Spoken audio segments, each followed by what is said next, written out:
Next हमें बेटा molality molality molality ਨੂੰ ਆਪਾਂ ਐਕਸਪ੍ਰੈਸ ਕਿਹਦੇ ਨਾਲ ਕਰਦੇ ਆ ਸਮਾਲ m ਦੇ ਨਾਲ ਠੀਕ ਹੈ। मोलैलिटी ਦਾ ਮਤਲਬ ਕਿਵੇਂ ਡਿਫਾਈਨ ਆਪਾਂ ਇਹਨੂੰ ਕਰ ਦਿਆਂਗੇ। Molality is defined as the number of moles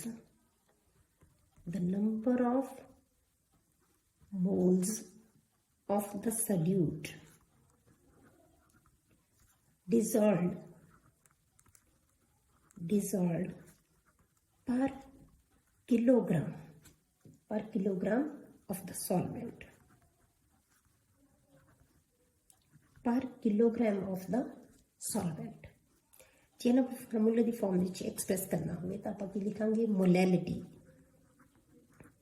molality small m is equal to number of moles of solute divided by mass of solvent in kilograms।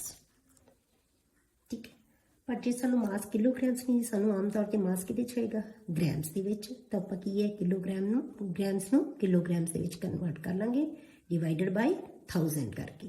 तो जे आप 1000 है जिहड़ा की है ऊपर आ जाए मल्टीप्लाई होएगा, तो इसका फॉर्मूला की याद रखांगे number of moles of solute divided by mass of solvent in grams divided by की आएगा 1000, क्योंकि ਅਸੀਂ ਇਹਨੂੰ किलोग्राम्स बनाएंगे तो ऊपर आके की आएगा मल्टीप्लाई, तो आप की कर देंगे मल्टीप्लाइड बाय 1000। तो ये फार्मूला ਅਸੀਂ मोलैलिटी ਨੂੰ कैलकुलेट करने ਲਈ याद रखांगे। ठीक है, तो ਇਹਦਾ एक न्यूमेरिकल लिखोगे ਤੁਸੀਂ बुक 'ਚ जो गिवन है ਤੁਹਾਨੂੰ कैलकुलेट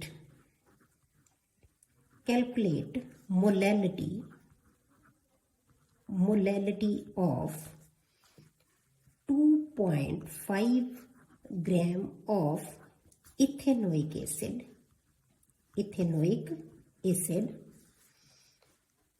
एसिड की है CH3COOH। ठीक है, इन 75 grams ऑफ बेंजीन, ठीक है, ਹੁਣ ਆਪਾਂ ਇਹਨੂੰ कैलकुलेट करांगे। तो ਆਪਾਂ ਨੂੰ ਪਤਾ ਕੀ ਹੈ molality is equal to number of moles of solute की है साडे कोले इथेनोइक एसिड, तो कितना सानू ਉਹਦਾ ਕੀ है मास पता है पर नंबर ऑफ मोल्स नहीं पता। ठीक है, तो आप लिखांगे number of moles of ethanoic acid CH3COOH divided by, तो की आएगा मास ऑफ सॉल्वेंट का मास कितना है गिवन है 75 बट की है ग्राम्स, तो आप की करांगे मल्टीप्लाइड बाय 1000 हो जाएगा। ठीक है, पर हम सानू नंबर ऑफ मोल्स नहीं पता। नंबर ऑफ मोल्स किवें कैलकुलेट करांगे ਆਪਾਂ number of moles of ethanoic acid N is equal to किवें कैलकुलेट करते हैं नंबर ऑफ मोल्स का फार्मूला की है given mass divided by molar मास।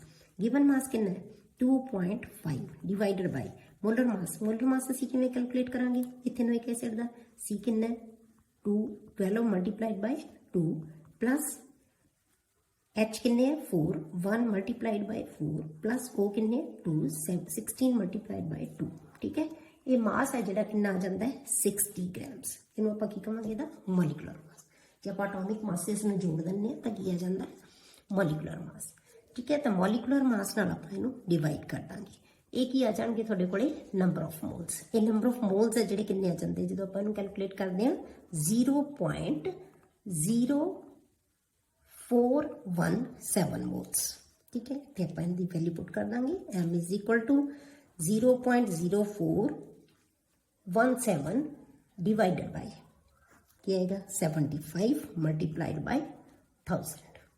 ठीक है, 1000 नाल आपां मल्टीप्लाई कर देंगे। ये वैल्यू है जी मोलैरिटी कितनी आ जानी है 0.556 मोल पर किलोग्राम, या इनू आपां की लिख सकते हैं 0.556 मोलल। स्मॉल m दे नाल आपां लिखांगे क्या आ जाना मोलल। नेक्स्ट टॉपिक है बेटा सॉल्युबिलिटी। सॉल्युबिलिटी की है maximum amount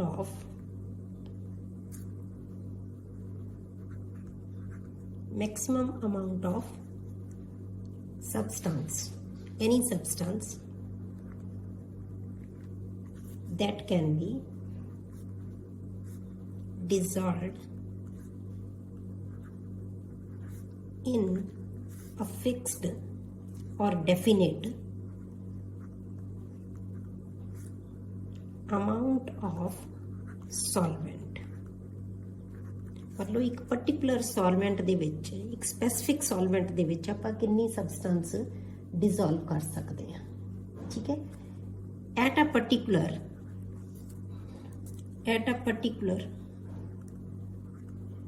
ਟੈਂਪਰੇਚਰ, मतलब कि ਟੈਂਪਰੇਚਰ ਵੀ ਹੈ ਜਿਹੜਾ ਉਹ ਕੀ ਹੋਣਾ ਚਾਹੀਦਾ ਹੈ, ਪਰਟੀਕੂਲਰ ਹੋਣਾ ਚਾਹੀਦਾ ਹੈ। ਇੱਕ ਖਾਸ ਟੈਂਪਰੇਚਰ ਦੇ ਉੱਤੇ ਕਿਸੇ ਡੈਫੀਨਿਟ ਅਮਾਉਂਟ ਆਫ ਸੋਲਵੈਂਟ ਦੇ ਵਿੱਚ ਆਪਾਂ ਕਿੰਨੀ ਅਮਾਉਂਟ ਸੋਲਿਊਟ ਦੀ ਐਡ ਕਰ ਸਕਦੇ ਹਾਂ, ਉਹਨੂੰ ਆਪਾਂ ਕੀ ਕਹਿੰਦੇ ਆ, ਉਹਦੀ ਸੋਲੂਬਿਲਿਟੀ, ਠੀਕ ਹੈ।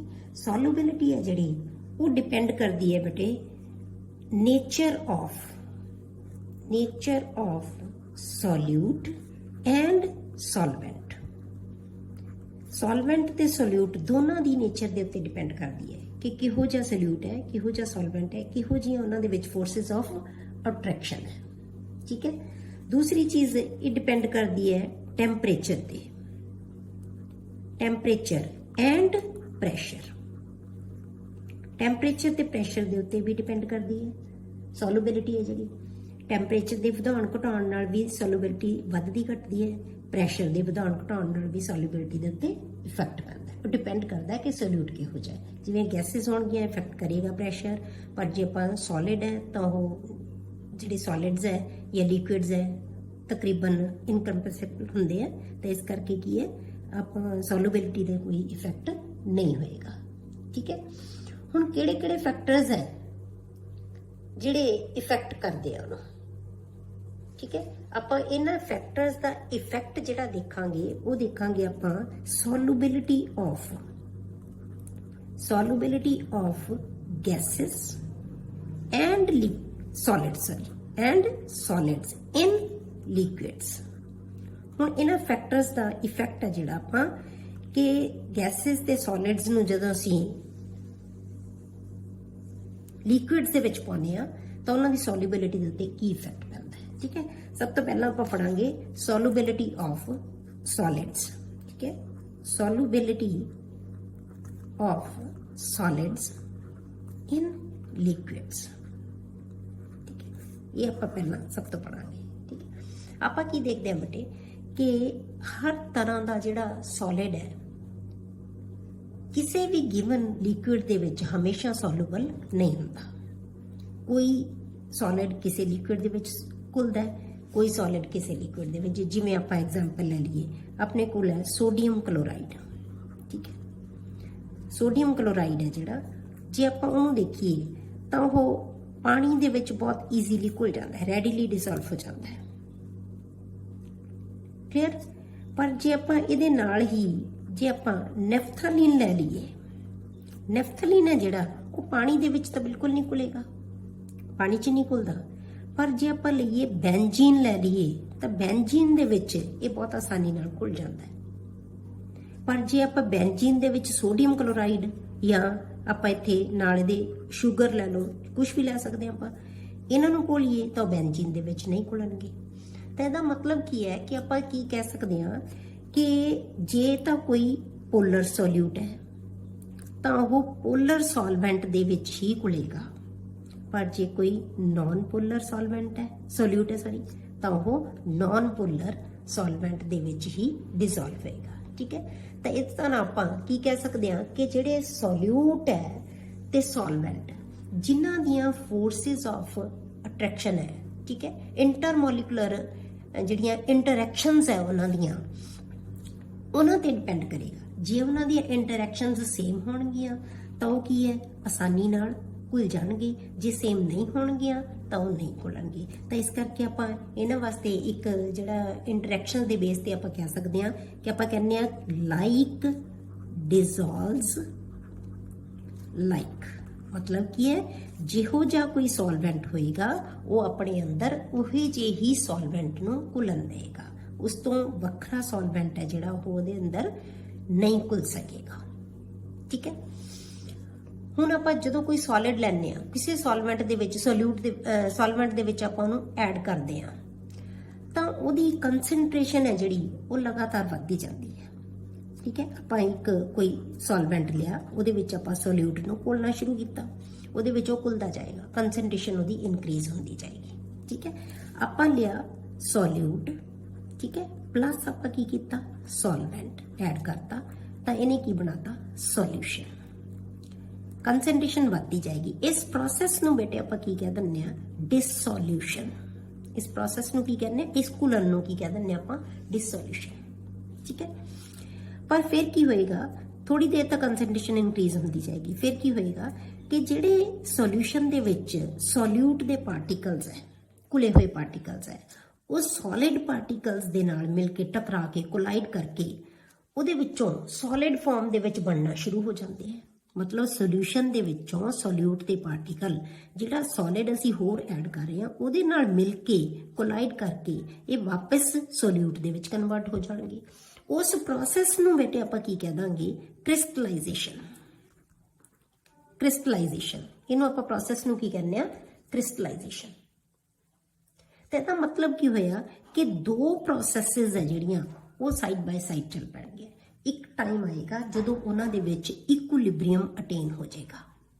ਠੀਕ ਹੈ, ਉਸ ਪੁਆਇੰਟ ਤੇ ਜਦੋਂ ਸੋਲਿਊਟ ਅਸੀਂ ਐਡ ਕਰਦੇ ਘੁਲਦਾ ਜਾਏਗਾ, ਜਦੋਂ ਘੁਲਿਆ ਹੋਇਆ ਸੋਲਿਊਟ ਸੋਲਿਡ ਫਾਰਮ ਦੇ ਵਿੱਚ ਆਉਂਦਾ ਜਾਏਗਾ।